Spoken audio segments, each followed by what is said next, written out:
Doctor ortho, अब दर्द भी घुटने टेकेगा। लखनऊ में समाजवादी पार्टी के राष्ट्रीय अध्यक्ष अखिलेश यादव ने एक प्रेस कॉन्फ्रेंस कर सत्ताधारी भारतीय जनता पार्टी पर चुनावी धांधली के गंभीर आरोप लगाए। उन्होंने दावा किया कि बीजेपी एसआईआर नामक तंत्र के जरिए मतदाता सूची में हेराफेरी कर चुनावी परिणाम प्रभावित करने की साजिश रच रही है।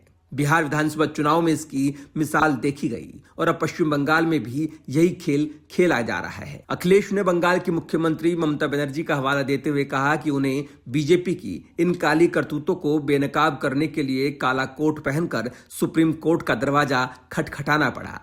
एसआईआर के माध्यम से बिहार का चुनाव उन्होंने जीत लिया।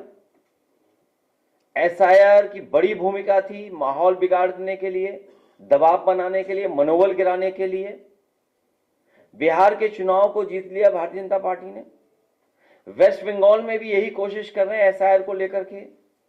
वहां की सरकार लगातार और वहां की मुख्यमंत्री लगातार इस बात को कह रहे हैं कि चुनाव आयोग भारतीय जनता पार्टी का आयोग बन गया है और उन्हें मजबूरी में भारतीय जनता पार्टी के काली करतूतों के खिलाफ काला कोट पहनना पड़ा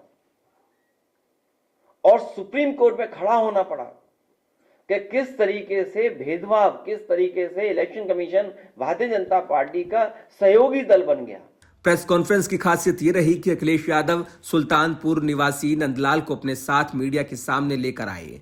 सपा प्रमुख ने खुलासा किया कि नंदलाल के नाम का दुरुपयोग कर बीजेपी समर्थकों ने कई फॉर्म नंबर 7 भर दिए थे। फॉर्म नंबर 7 वोटर लिस्ट से नाम कटवाने का माध्यम है जिससे विपक्षी वोटरों को नुकसान पहुंचाया जाता है। अखिलेश ने बताया कि नंदलाल अंगूठा लगाते हैं, लेकिन बीजेपी ने उनके फर्जी हस्ताक्षर बनाकर फॉर्म जमा कराए। इस घटना का जिक्र करते हुए उन्होंने हास्य के साथ कहा कि हमें द्वापर और त्रेता युग के नामों वाले दशरथ और नंदलाल से बड़ी मदद मिली है। इस खुलासे के बाद सपा ने नंदलाल को पार्टी की ओर से 1 लाख रुपए की आर्थिक सहायता प्रदान की, जो उनकी बहादुरी का सम्मान था। ये मामला उत्तर प्रदेश की राजनीति में भूचाल ला सकता है, खासकर आगामी विधानसभा चुनाव के मद्देनजर।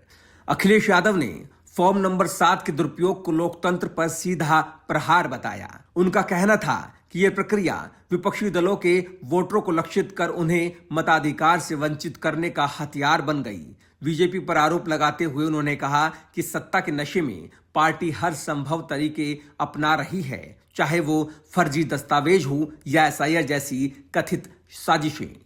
चुनाव आयोग की भूमिका पर भी अखिलेश ने तीखे सवाल उठाए। उन्होंने 2 प्रमुख मांगे रखी।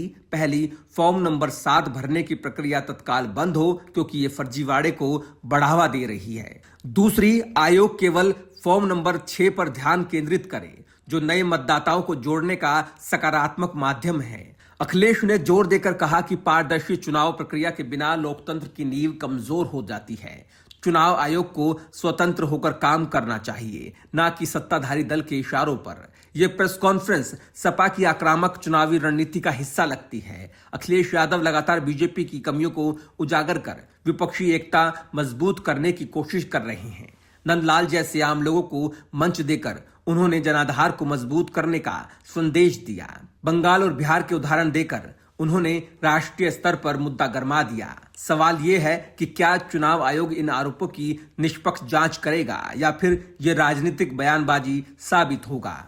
उत्तर प्रदेश में सपा का फोकस युवा, किसान और पिछड़े वर्ग पर है। अखिलेश की ये चाल बीजेपी के हिंदुत्व एजेंडे के जवाब में सामाजिक न्याय का कार्ड खेल रही है। प्रेस कॉन्फ्रेंस में सपा कार्यकर्ताओं का जोश देखने लायक था। नंदलाल को सम्मानित करने से पार्टी का जनसंपर्क मजबूत हुआ। कुल मिलाकर ये घटना चुनावी जंग को और रोमांचक बना रही है। लोकतंत्र की मजबूती के लिए पारदर्शिता जरूरी है और अखिलेश की मांगे इसी दिशा में है। डॉक्टर ऑर्थो, अब दर्द भी घुटने टेकेगा।